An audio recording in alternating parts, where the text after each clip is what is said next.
좀 야고보서를 계속 묵상하는데 좀 변화가 있는 것 같습니다. 그래서 오늘은 야고보서를 잠시 멈추고 십자가의 여러 가지 의미 가운데서 특별히 십자가와 기도에 대한 그런 생각을 조금 정리해 보면 좋겠다 싶습니다.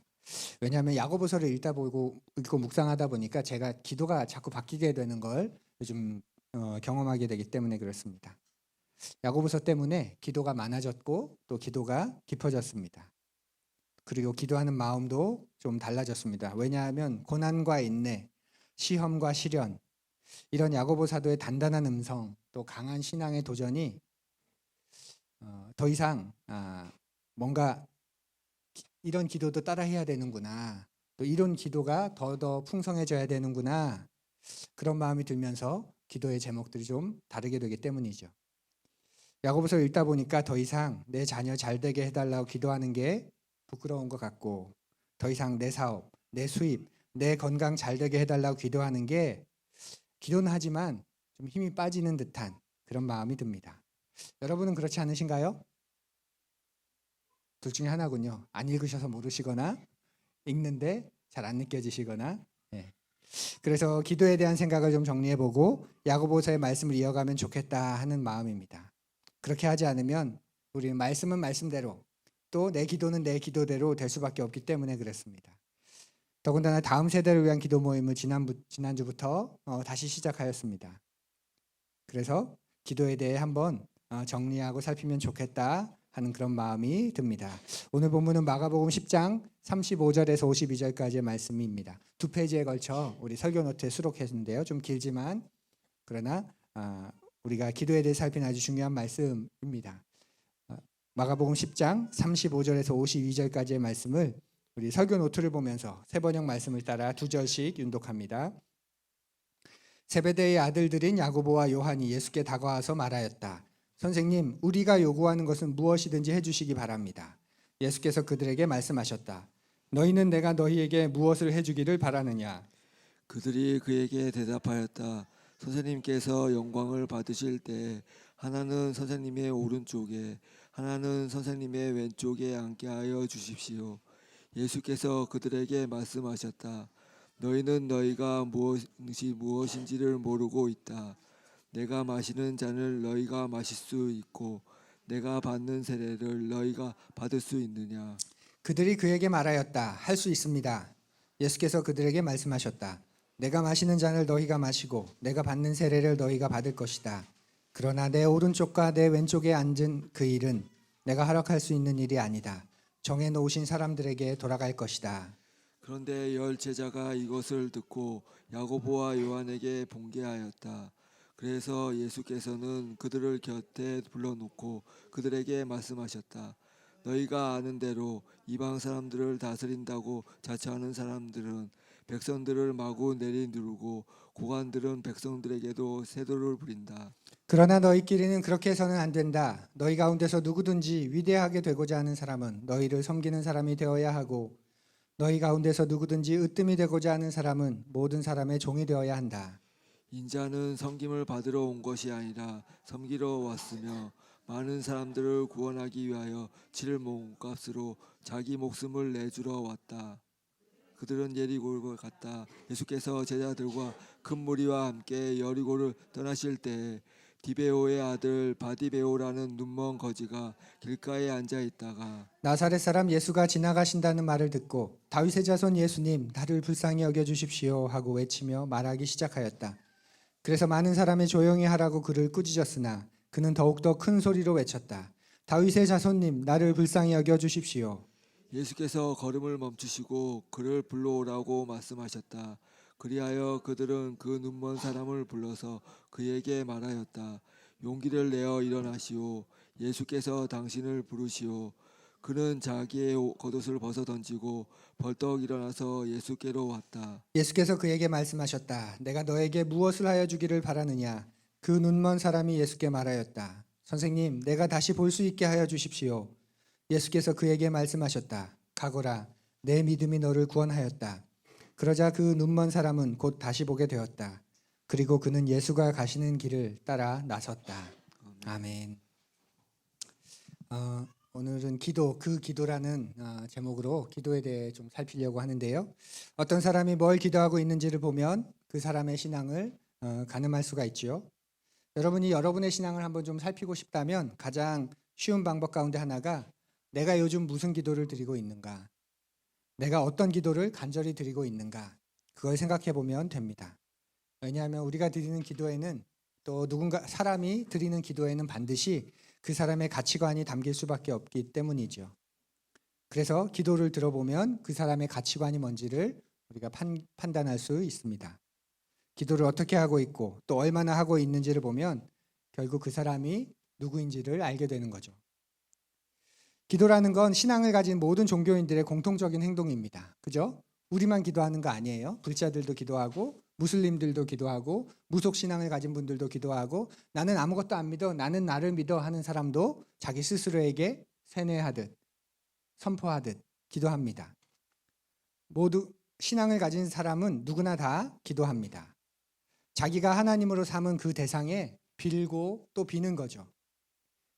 어떻게 보면 그 빔 때문에 신앙의 대상을 선택하는 겁니다. 그래서 내가 기도하는 걸 가장 잘 들어줄 것 같은, 가장 잘 채워줄 것 같은, 내 정성을 가장 잘 봐줄 것 같은 그런 대상을 내 하나님으로 삼는 겁니다. 그게 일반 종교입니다. 내가 찾는 거죠. 내 하나님을. 내가 선택하고 내가 발견하는 겁니다. 그런데 우린 좀 다릅니다. 그죠? 우리가 기도하는 이유는 뭐죠? 먼저 하나님께서 우리를 선택해 주셨기 때문에, 먼저 하나님께서 우리의 하나님이 되어 주셨기 때문에 우리는 기도합니다. 이 두 차이가 이해되세요? 일반 종교는 빌고 싶어서, 빌매 대상이 필요해서 가장 잘 들어주고 가장 잘 채워줄 것 같은 신을 선택하는 것이고, 우리의 기도는 하나님이 먼저 우리를 선택해 주셨기 때문에 우리는 그 하나님께 나아가는 겁니다. 우리나 타종교인들이나 모두 똑같이 기도합니다. 그런데 차이는 타종교인들은 자기의 필요를 체험받으려고, 복받으려고, 재앙당하지 않으려고, 무사안녕, 무병장수, 성공가도를 달리려고 가장 센 신을 찾아서, 가장 강력한 신을 찾아서, 가장 자기 마음에 드는 신을 찾아서 선택해서 그 신에게 기도하는 겁니다. 그래서 기도를 혹시 안 들어주거나 기도에 효험이 없을 것 같으면 어떻게 하죠? 어떻게 하죠? 신을 바꾸죠. 그죠? 아니면 신을 추가합니다. 기도를 응답받기 위해 신을 선택하는 것이기 때문에 내 기도가 안 들어지거나 효험이 없는 것 같으면 신을 바꾸면 됩니다. 아니 그게 찜찜하면 다른 신들을 하나하나 더 추가해서 섬기면 됩니다.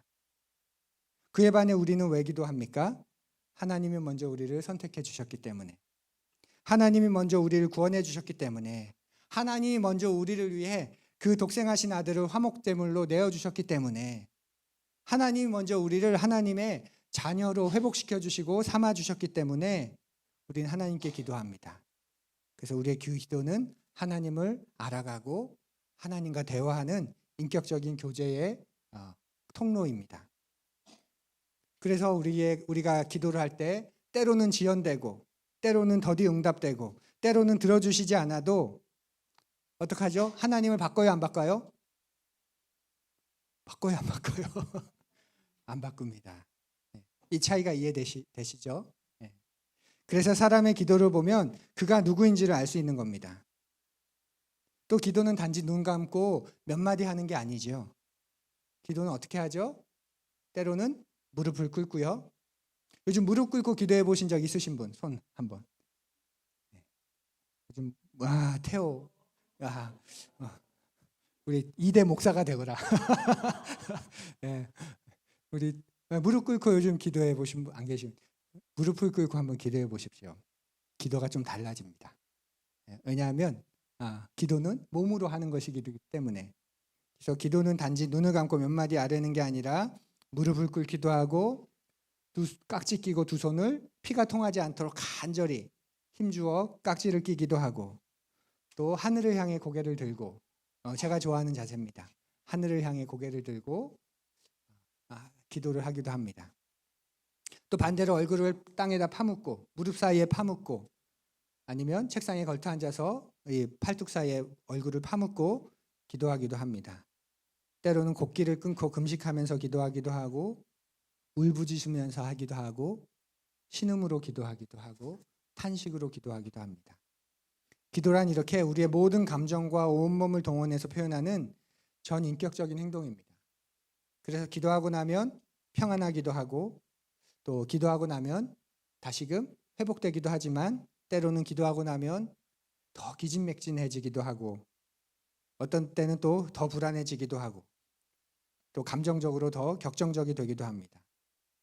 그래서 기도는 내가 어떤 하나님을 믿고 있는지, 내가 하나님을 어떻게 믿고 있는지, 내가 누구를 사랑하고 있고 누구에게 충성하고 있는지를 보여주는 게 바로 우리가 드리고 있는 기도입니다. 여러분의 신앙은 결국 여러분의 기도에서 드러나는 거죠. 예수님의 삶은 기도의 삶이셨습니다. 중요한 고백입니다. 따라해 보실까요? 예수님의 삶은 기도의 삶이셨다. 여러분만 시작. 예수님의 삶은 기도의 삶이셨다. 예. 예수님의 삶은 기도의 삶이셨습니다. 특별히 십자가는 예수님의 기도의 응답이었습니다. 우리가 십자가라는 말을 할 때 그 나무, 십자가 그 나무만 생각하지 마십시오. 예수님의 십자가는 그 십자가를 지시기 위해 성육신하신 순간부터 십자가에 달려 죽으시는 순간까지 그 모든 여정, 그게 예수님에게는 십자가의 삶입니다.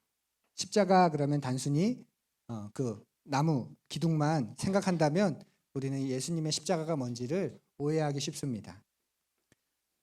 주님의 그 생애 전체가 기도의 응답이셨던 거죠. 성육신 자체가 기도의 결과였던 겁니다. 하나님의 소원과 예수님의 소원이 같아진 결과, 하나가 된 결과, 일치된 결과, 그게 바로 성육신이고 십자가의 삶입니다. 그리고 우리에게도 그 십자가를 살라고 요청하십니다. 십자가를 지고 사는 것, 십자가의 삶을 사는 것, 어떻게 가능할까요? 그렇게 사는 게 맞아, 그렇게 사는 게 옳아, 이렇게 하면 사라질까요? 아니죠. 결심한다고 되는 게 아니죠. 십자가의 삶을 사는 것, 기도 없이는 불가능합니다. 그 성령의 도우심 없이는 불가능합니다. 그래서 예수님께서도 아기로 태어나실 때부터 십자가에 달려 마지막 다 이루었다 하기 그 직전까지 하나님께 기도하고 성령의 도우심을 힘입어서 덧입어서 그 십자가의 삶을 이루셨고 다 살아내셨습니다. 아기로 태어나실 때도 성령께서 임하셨고 공생애를 시작하실 때도 그 세례를 받으시는 순간에도 성령께서 충만히 임재하셨고 아버지 아버지 하면서 탄식하며 십자가 앞에서 기도하실 때도 예수께서 성령님께서 예수님께 충만히 임재하셔서 그 성령을 의지하고 성령의 도우심을 받아서 예수님도 기도하셨습니다. 이게 삼위일체 하나님의 신비이고 그렇게 우리도 예수님의 제자로서 예수님을 도우셨던 바로 그 성령님을 의지할 때 그렇게 기도할 때 예수님의 삶을 작은 예수의 삶을 살아갈 수 있게 됩니다. 한번 생각해 보실래요? 하나님의 뜻대로 기도하는 게 쉬울까요? 구하고 찾고 두드려라, 구하라, 찾아라, 두드려라 그러죠. 끊임없이 구하고 찾고 두드리는 것, 그게 쉬울까요? 어떤 게 쉬울까요? 하나님의 뜻대로 기도하는 게 쉬울까요? 아니면 저 불자분들처럼 1,000배를 하고 1만 배를 하고 그렇게 절을 하는 게 쉬울까요? 네, 1만 배가 훨씬 쉽죠. 그거는 왜요? 예측할 수 있으니까. 만 번인데 7,000번 남았다. 3,000번 남았다. 이제 100번 남았다. 예측할 수 있습니다. 그런데 하나님의 뜻대로 기도하는 건 어렵습니다. 하나님의 뜻대로 기도하면 또 우리의 마음에 어떤 마음이 있죠? 내가 원하는 걸 얻을 수 없을 것 같다. 하나님의 뜻대로 기도하니까. 내가 뭔가 원하는 마음이 생기면 이건 하나님의 뜻이 아니라 내 뜻인 것 같고 그래서 하나님의 뜻대로 구하면 왠지 주시지 않을 것 같고 그래서 하나님의 뜻대로 기도하는 건 어렵습니다. 그래서 우리는 어떻게 기도할까요? 하나님의 뜻대로 기도하기보다 기도는 해야 되니까 열심히 기도합니다. 열심히, 간절히. 그런데 하나님께서 우리에게 원하시는 건 열심히 기도하는 게 아닙니다. 주님 기도를 가르치신 마태복음을 보면 7장에 강청하는 기도가 나오죠. 악한 아비도 그 자식에게는 좋은 걸 줄 알거든 하물며 하늘에 계신 너희 아버지께서 너희에게 좋은 걸 주시지 않겠느냐. 악한 나비하고 악인과 하나님 자신을 대조하면서 비교하시면서 저 악인도 그 천하의 악한 놈도 지 자식한테는 좋은 걸 주는데 하물며 하늘 아버지인 내가 너희에게 좋은 걸 주지 않겠냐. 그렇게 말씀하십니다. 그래서 간절히 기도해라. 절실하게 기도해라. 구하고 찾고 두드려라. 그렇게 요청하시는데 그 앞에 주님 기도를 먼저 가르쳐 주십니다. 열심히 구해라 라는 말을 하시기 전에 주님 기도를 먼저 가르쳐 주시는 거죠. 어떻게 기도하라는 거죠? 너희가 먼저 주님의 이름을 거룩하게 하는 기도를 드려라. 먼저 주님의 나라가 임하게 하는 기도를 드려라. 너희의 기도가 이루어질 때 동시에 하늘의 뜻이 이 땅에서 이루어지는 그런 기도를 드려라. 열심히 구하라고 하신 말씀 맞는데 그건 네가 원하는 걸 열심히 구해라가 아니라 그의 나라와 그의 의를 먼저 열심히 구해라. 그렇게 기도하지 않으면 네가 구하는 건 뱀 주세요, 칼 주세요. 마치 그런 기도밖에 되지 않는다는 말 아닐까요? 내게 해로운 걸 나도 모르게 지금 열심히 구하고 있을 뿐인 거죠. 그래서 주님께서 악한 아비도 지 자식에겐 좋은 걸 줄 줄 안다 하시기 전에 먼저 주님 기도를 가르쳐 주십니다. 먼저 하나님의 뜻을 구해라. 주님의 이름을 거룩히 하게 하는 기도를 드려라. 하늘의 뜻이 이 땅에서도 임하게 하는 그런 기도를 드려라. 그런데 그런 말씀을 먼저 받으면 또 어때요? 내 필요 안 들어주실 것 같지 않나요? 큰 것만 구하게 하시고 안 들어주실 것 같죠? 그래서 주님 기도를 가르치시기 전에 또 먼저 하신 말씀이 있습니다. 우리 앞을 보면 읽어볼까요? 시작. 하나님 너희 아버지께서는 너희가 구하기 전에 너희에게 필요한 것이 무엇인지를 알고 계신다. 그러니 너희는 이렇게 기도하여라. 하늘에 계신 아버지. 다시 한번 읽어볼까요? 6장 8절 시작. 하나님은 너희 아버지께서는 너희가 구하기 전에 너희에게 필요한 것이 무엇인지를 알고 계신다. 아멘. 구하기 전에 너희에게 있어야 할 것을 내 아버지께서 알고 계신다. 너희의 그 좋으신 하늘 아버지께서 알고 계신다. 그러니 기도할 필요가 없다가 아니라 너희에게 있어야 할 것이 뭔지 다 아시니까 뭘 먹을까, 뭘 입을까, 뭘 마실까 그런 것들은 아예 구하지도 마라. 그런 것들은 네 아버지께서 다 아시니 다 주실 거다. 그런 것들로 너의 기도를 다 채우는 것, 그건 이방인들이나 기도하는 것이다. 그러니 너희는 하나님의 나라와 그의 일을 먼저 구하면 된다. 그러면 네가 필요한 것들은 아버지인 내가 알아서 준다. 그러면서 주님 기도를 가르쳐 주시고 또 마지막에 잊었을까 봐 악한 자라도 지 자식한테는 좋은 걸 줄 줄 알거든. 하물며 하늘에 계신 너희 아버지께서 너희에게 좋은 걸 주시지 않겠느냐. 이 흐름 맥락이 이해되시죠? 예. 그런데 우리는 어떻습니까? 그렇게 하셨는데도 못 믿습니다. 그렇지 않나요? 못 믿지 않나요? 그리고 그렇게 주신다는 걸 중요하게 생각지도 않습니다. 어쩌면 또 일부러 잊어버리는 것 같기도 해요. 그래서 우리는 끊임없이 하나님께 상기시켜 드리죠. 아버지 잊으셨을까 봐 제가 말씀드리는데 요거 필요합니다. 요거 이렇게 해주지 않으시면 이런 상황이 발생하고 이런 상황이 발생하면 이렇게 됩니다.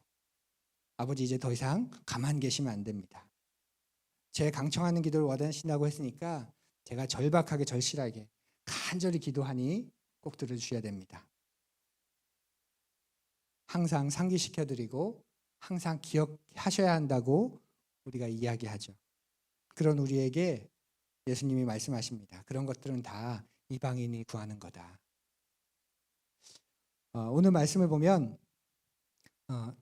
바디메오가 나오는데요. 그 오늘 단락 앞쪽을 보면 그 한 눈먼 사람이 나오고 또 부자 청년 관원과 어린 아이들이 나옵니다. 한 눈먼 사람 또 어린 아이들 다 여호와 하나님과 어울리지 않는 부족하고 연약하고 모자란 그런 대상으로 인식됩니다.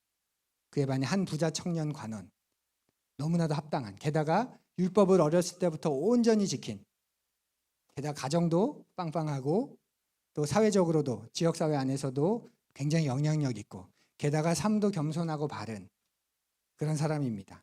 그래서 하나님 나라와 가장 가까운 사람 같죠. 근데 예수님은 어린 아이들에게 하나님 나라가 이 아이들 것이다. 너희들도 이 아이들과 같이 되지 않으면 받을 수 없다.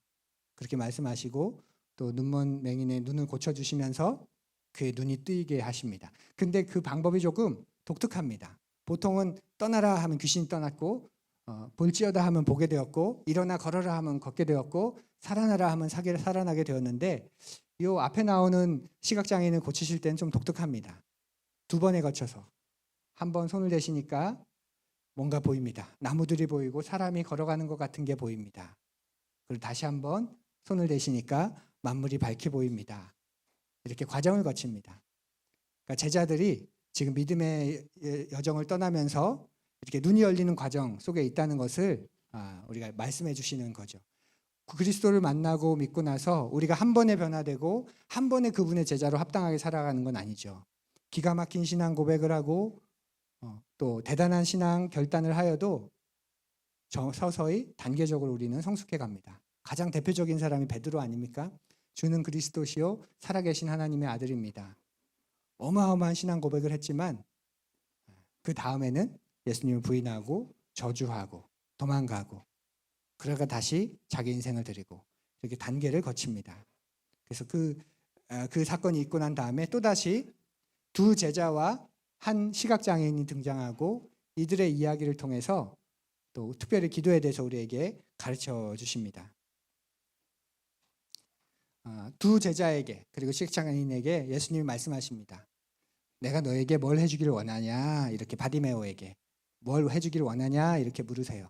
두 제자는 우리가 예수님의 오른편에 좌편에 그날이 되면 앉게 해주십시오 그렇게 요청을 했고 바디메오는 보게 해주십시오 이렇게 요청을 하기 위해서 나왔죠. 그런 그들에게 똑같은 질문을 던지십니다. 내가 너에게 뭘 해줄까? 그런데 오늘날 우리에게도 예수님이 똑같이 그렇게 물으십니다. 여러분의 삶의 자리에서도 여전히 동일하게 물으시는 질문입니다. 함께 앞을 보며 읽읍시다. 시작. 예수께서 그들에게 말씀하셨다. 너희는 내가 너희에게 무엇을 해주기를 바라느냐. 아멘. 우리에게도 날마다 동일하게 물으십니다. 내가 뭘 해줬으면 좋겠니? 지금 너에게 가장 간절한 간구가 뭐니? 네가 필사적으로 구하게 있는 게 뭐니? 뭘 해줄까? 이렇게 물으십니다. 그러면서 그런 말씀도 하십니다. 그런데 그게 정말 하나님께서 영광을 주시고자 하는 그 영광을 얻는 기도니? 네가 구하는 그거 내가 십자가에 달려 죽으면서까지 보고 싶어 했던 하나님 나라의 영광과 그 백성을 이루어내는 그 기도니? 그 기도가 성취되면 하늘의 뜻이 이 땅에서 이루어지게 하는 그런 기도가 되겠니? 이렇게 또한 물으십니다. 신앙의 시작은 분명 내가 이제 예수님의 덕을 보게 되고 예수님의 은혜를 잊게 되면서 이 땅에서 그분의 도우심과 채우심을 경험하면서 살게 된다는, 그래서 기도하면 들어주신다는 그런 자신감, 그런 안심, 그런 평강에서 분명히 시작하는 겁니다.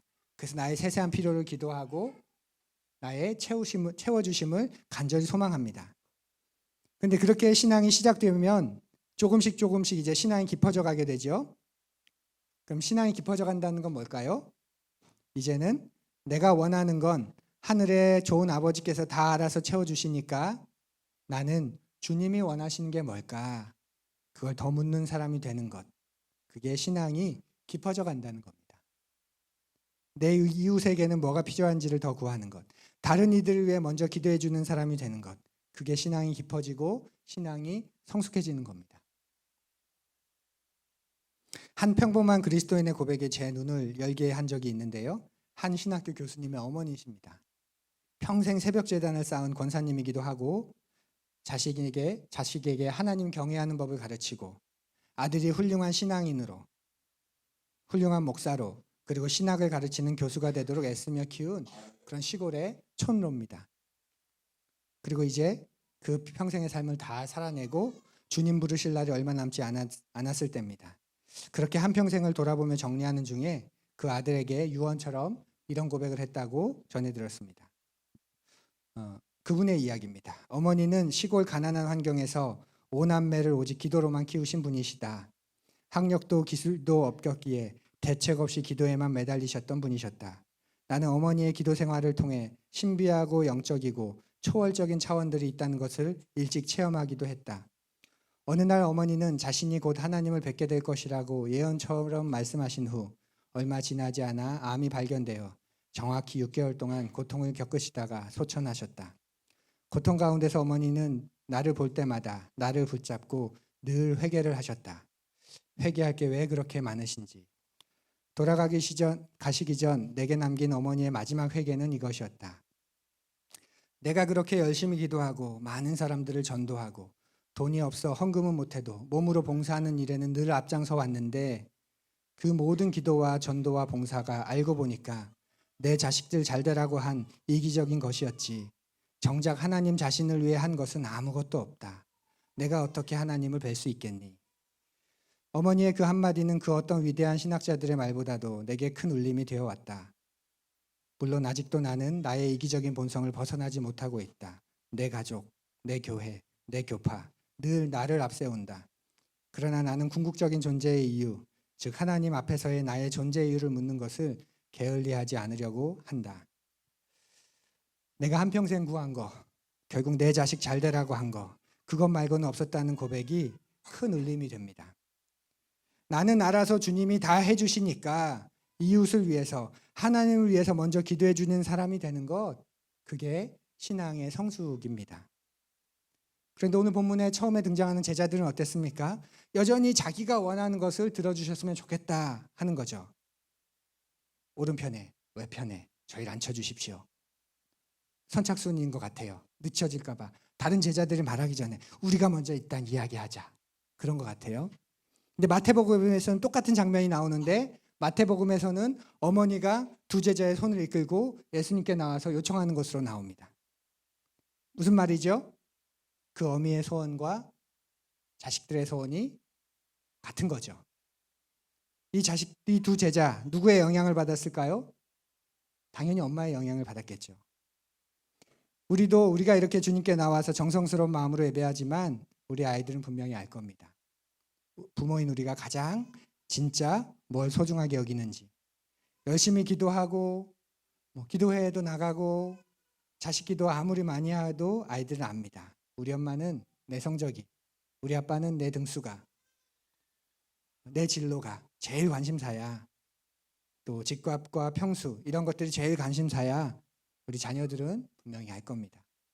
신앙생활 잘하면 좋아하는 것보다 시험 기간이라고 교회 안 가고 열심히 공부하면 뭐라고 하죠? 이놈이 정신 차렸네. 그러니까 진작에 좀 하지. 이제서야 한다고 그렇게 핀잔을 주면서도 지금이라도 하니까 다행이다. 그러면서 교회 빠지는 거 그렇게 중요하게 여기지 않습니다.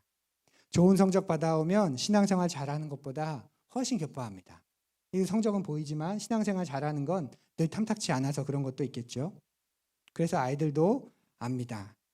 하나님 잘 믿으라는 것, 신앙생활 잘하는 것, 하라는 것, 하나님 사랑하라는 것, 결국 하나님이 다 채우신다는 것, 그건 그냥 하는 말이고 내 부모가 진짜 소중하게 여기는 건 이거야. 내 성적이야. 내 진로야. 내가 대학 가는 거야. 내가 좋은 데 취직하는 거야. 내가 성공하는 거야. 예전에 정광승 형제님하고 교제하는데 큰딸 이야기를 하면서 그 큰딸이 신앙생활을 하지 않는 것, 하나님을 믿지 않는 것, 그 이야기를 하면서 제 앞에서 울먹이는 걸 듣는데 그때 참 부끄러웠습니다. 그 큰딸이 우리 잘 아시죠? 기도도 많이 했으니까 의사였고 능력도 있었고 성품도 대단히 바르고 다 좋은 그런 큰딸이었습니다. 그런데 정광승 형제님에게는 그것보다 더 중요한 게 있었는데 이 딸이 하나님을 사랑하고 신앙생활을 하는 거였습니다. 다시 예수님 믿고 구원을 확신하는 거였습니다. 목사님, 의사면 뭐 해요? 그게 예수님 믿는데 방해가 되면 안 해도 돼요. 하나님을 믿어야죠. 우린 의사가 된 것이 더 의미 있고 거기에 신앙을 보태면 된다고 생각합니다. 그런데 반대셨어요. 울먹이시는데 내가 그것만 생각하면 밤에도 살림이 나지 않는다고. 그 생각만 하면 제가 너무 안타깝다고 하시는데 이분이 진짜 하나님의 사람이다. 진짜 하나님을 사랑하고 하나님을 소중하게 여긴다라는 그 그런 생각을 갖게 되었습니다. 산상수훈을 보면 구하라, 찾아라, 두드려라 그런 유명한 말씀이 나옵니다. 그래서 우리도 주실 때까지 구하고 주실 때까지 찾고 주실 때까지 두드리는 것, 우리 안에 그런 다짐도 있고 그런 기도의 동기도 있습니다. 그런데 그런 기도에 관한 전반적인 말씀을 마무리하면서 마지막에 어떤 말씀으로 마무리하는지 아세요? 산상수훈에서 구해라, 찾아라, 두드려라, 악한 자들도 그 아베에겐 좋은 걸 줄 안다, 너희들이 있어야 할 것 다 아신다, 이런 전반, 그러니까 먼저 그 하나님 나라와 의를 구해라, 하늘에 나는 새도 다 돌보신다, 이런 기도에 대한 전반적인 이야기를 다 하시고 난 다음에 그 말씀을 마무리하면서 이 말씀으로 마무리합니다. 우리 함께 앞을 보며 읽어볼까요? 시작. 그러므로 너희는 무엇이든지 남에게 대접을 받고자 하는 대로 너희도 남을 대접하여라. 이것이 율법과 예언서의 본뜻이다. 네, 기도의 말씀을 마무리하면서 이 우리가 아는 황금률, 이것으로 그 말씀을 마무리하세요. 어떻게 기도하는 게 남을 대접하는 거죠? 네가 바라는 게 있다면 남이 먼저 그걸 갖게 해달라고 구해라. 마치 그렇게 말씀하신 듯합니다. 붕어빵 가게가 두 개 있습니다. 하나는 저희 가게고 하나는 옆 가게입니다. 제 가게가 잘 되면 좋아요, 안 좋아요? 네. 그러면 오늘 말씀에 의하면 어떻게 기도해야 돼요? 아버지, 저 옆 붕어빵 가게가 잘 되게 해주십시오. 이렇게 기도하는 거예요. 진짜로, 정말로. 그렇게 구해야 하는 겁니다. 그러면 내 가게는 어떻게 되는 거죠? 이 가게가 잘 되면 내 가게는 망한다. 이건 세상의 논리죠. 근데 마태복음 말씀을 보면 우리는 어떤 걸 믿는 건가요? 하나님이 우리 가게는 알아서 하실 것이다. 악한 자들도 지 자식에게는 좋은 걸 줄 줄 아는데 하물며 하늘에 계신 너희 아버지께서일까 보냐. 하늘에 나는 새도 드레핀 백합화를 봐라. 아무도 심기지 않는데 돌보지 않냐. 하늘에 떨어지지 않는다. 너희일까 보냐. 너희가 구하기 전에 이미 아버지께서는 너에게 뭐가 필요한지 다 아신다. 그러니 네가 할 일은 네 가게가 잘 돼서 옆 가게가 위태로워지는 게 아니라, 그렇게 기도하는 게 아니라 옆 가게가 잘 되게 해주십시오. 하나님이 우리 가게는 다 아시는 그분께서 알아서 해주실 것입니다. 그런 마음으로 기도하라는 겁니다. 예전에 장미란 선수의 간증을 우리가 한번 들었던 적이 있지 않습니까? 장미란 선수, 그 같은 시기 최강의 선수이자 라이벌이었던 무상상 선수가 번번이 자기보다 무거운 어깨를 드는 걸 보면서 솔직히 두려운 마음도 들고, 저 너무 큰 산 같다, 저 산을 내가 넘을 수 없을 것 같다, 그런 마음이 많이 들었다고 하죠. 그래서 또 세계 선수권대회에 갔는데 이전까지는 뒤에서 그 어깨 드는 모습, 시도하는 모습을 보면서 어떤 마음이 들었어요? 떨고라, 들지 못했으면 좋겠다, 그런 마음이 들었는데 그 순간 갑자기 그런 마음이 너무 부끄러웠다고 그렇게 간증했지요. 왜냐하면 그 사람이 얼마나 열심히 땀을 흘렸는지를 알기 때문에. 자기가 온 2년, 4년 그 시간을, 그 메달 하나를 위해서 헌신한 것처럼 저 친구도 그걸 위해서 얼마나 그 시간을 보냈는지를 알기 때문에 그 순간 성령께서 주시는 마음을 담아 기도했다고 합니다. 무상상아, 너는 네가 준비한 거 다 해라. 네가 땀 흘리고 애쓰고 고생하며 준비한 거 그거 다 해라. 나도 내가 준비한 거 다 할게. 기억나세요? 그리고 나서 말할 수 없는 자유와 평안, 그리고 경기를 마치고서도 부끄러움이 없는 행복감을 그때 느꼈다고 합니다. 내가 정말 좋은 경기를 했구나. 며칠이 지나도 그 두근두근하는 마음이 사라지지 않았다고 하죠. 이겼기 때문이 아니라, 내가 금메달 땄기 때문이 아니라 내가 정말 좋은 경기를 했다. 어쩌면 우리 인생도 마지막에 그런 고백해야 되지 않을까요?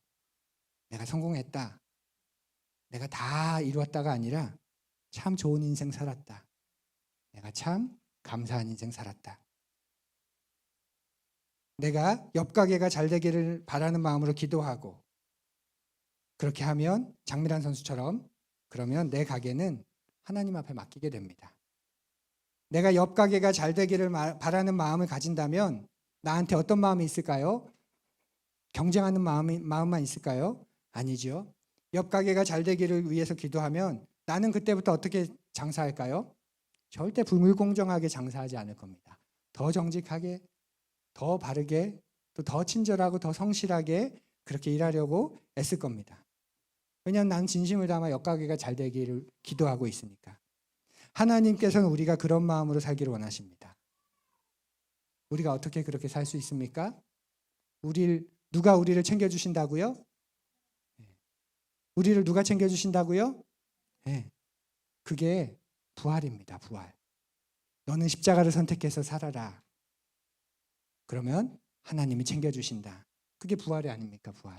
나는 십자가를 지고 십자가의 삶을 살고 나를 살리시고 영원한 영광을 주시는 그 부활은 하나님이 챙겨주시고, 그러니 우리는 어떤 기도를 해야 합니까? 하나님, 남을 대접해 주십시오.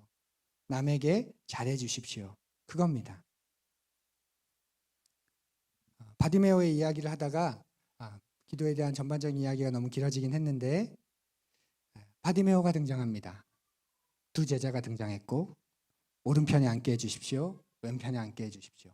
12제자 가운데 또 당당하게 그런 지분을 요청할 수 있는 그런 당당한 역할이 있는 그런 제자였겠죠. 당연히. 그런 두 제자가 등장합니다. 당연히 하나님이 가까울 것 같다.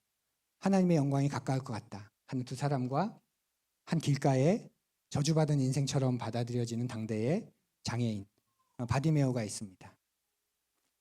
그리고 그 바디메오가 예수님께 외칩니다. 예수님이 다가오셔서 뭘 해줄까? 뭘 원하니? 보길 원합니다. 그렇게 되고 예수님이 그에게 말씀하십니다. 우리 그 부분 같이 읽죠. 시작. 예수께서 그에게 말씀하셨다.